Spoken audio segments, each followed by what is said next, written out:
من أجمل الجاتوهات الملفيه، وتمنه غالي، وعمايله كل الناس بتستصعبها وبيقول لك لا، لأ، ده صعب، ده بيتكسر مني، أنا مش باعرف أقطعه. النهارده يا جماعة هنعمل ملفيه بطريقة غريبة ومختلفة وسهلة، وجربوها وعلى ضمانتي. شايفين اللي انتوا قدامكم المتفتفت ده؟ هنعمل منه ملفيه وهنقطعه قطع، والقطع هتبقوا زي ما انتم شايفين منظرها كده. ومش هقول لكم بتتاكل، طعمها حلو وبتدوب في البق. سهلة جدا، أي حد في الدنيا يقدر يعملها. أول تكة وأول سر: الحشوة بتاعة الملفيه. أنا هنا استخدمت كوباية كريم باستوي، كوباية كريم جانتيه خام.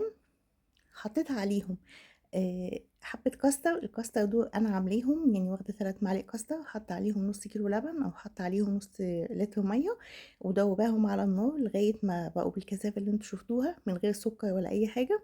حطيتهم كلهم مع بعض في العجين بدون أي سوائل، ضربتهم مع بعض، خدت كريمة الملفيه الأصلية اللي بيتحشي بيها الملفيه، اللي بيبقى طعمها حلو ودايب.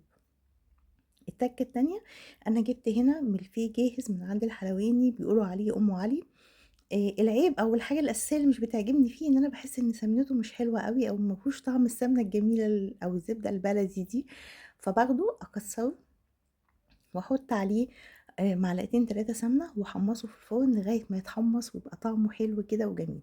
حطيت الطبقة الأولى في أي بولة موجودة عندك، سواء البولات الصغيرة دي لو كل واحد هياخد بولة مع نفسه كده، أو في البولة الكبيرة، أو في صينية، أو في أي حاجة موجودة عندك هتقدري إن انتي تحطي فيها الطبقة الأولى من الكاستر. وبعدين هنحط الطبقة التانية من الملفيه.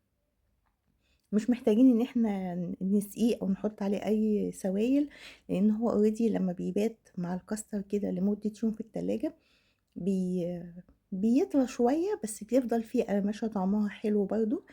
آه هاحط طبقة تانية من الكاستر، وبعد كده ارجع احط طبقة تاني من الملفيه المتكسر. الملفيه ده هما بيقولوا عليه ام علي، بيتباع زي شوايح كده جاهزة عند بتوع المستلزمات الحلوانية. النص كيلو تقريبا بيبقى بحوالي 40 أو 50 جنيه. ممكن تلاقوه عند الناس بتوع العيش السوري.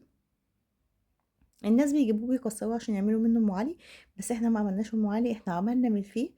هتشوفوا هو بيتقطع عامل ازاي. هنا دي انا بحب طعم الملفيه بالمربى جدا، فانا جبت مربى مشمش، وهو احلى طعم معاه هو بيبقى مربى المشمش طبعا. خدتها، شلت منها اي كلاكيع كده كبيره على قد ما اقدر من قطع المشمش، وضربتها بمعلقتين ميه، بحيث ان انا يعني اخففها شويه فتتفرد معايا بسهوله. لو ما ضربتهاش برضو بمعلقتين ميه مفيش مشكله، ممكن تضربيها بالهاند بلندر بتاعتك. هنا ده كده جيلي تلميع المتحده شوكولاته. هو مش شرط، احنا ممكن كنا نعمل خطوط من الكريمه نفسها بتاعه الكاستر، بس انا حبيت ان انا اغير اللون. باجيب كيس حلواني بحط فيه حبه، وافتحه فتحه صغيره قوي من قدام، وببتدي اعمل بيه الخطوط دي، وبعد كده باي حاجه بقى اعملها كده شمال ويمين. طبعا انا خدت الملفيه بيته في التلاجة عشان خاطر يعمل طبقات حلوة ويطرى ويمسك نفسه وكده. عملت برضو البولات الصغيرة دي بنفس الطريقة. ممكن تعملي الكمية كلها بالبولات دي، كل واحد عايز ياخدها على طول جاهزة بدون اي تقطيع ولا حاجة. بس انا حبيت اعمل في الكبير عشان خاطر اوريكي ان حتى لو الملفيه معاكي فتافيت مش قطع، هيتقطع وهيتقطع بسهولة. وبالعكس موضوع الفتافيت ده بيخليه يتقطع معاكي، لكن لو انتي هتحشيه على انه قطع بيبقى ليه تكات معينة في تقطيعه، ولازم سكينة منشار، ولازم طريقة معينة، ولازم ان هو يبيت، ولازم يتسقي شوية. هنا انا طبعا ملحقتش الصينية وهي لسه سليمة، تاني يوم عشان اقطع لكم منها، ده كده كان تاني يوم. فطبعا في ناس بالليل قطعت هي نفسها واكلت.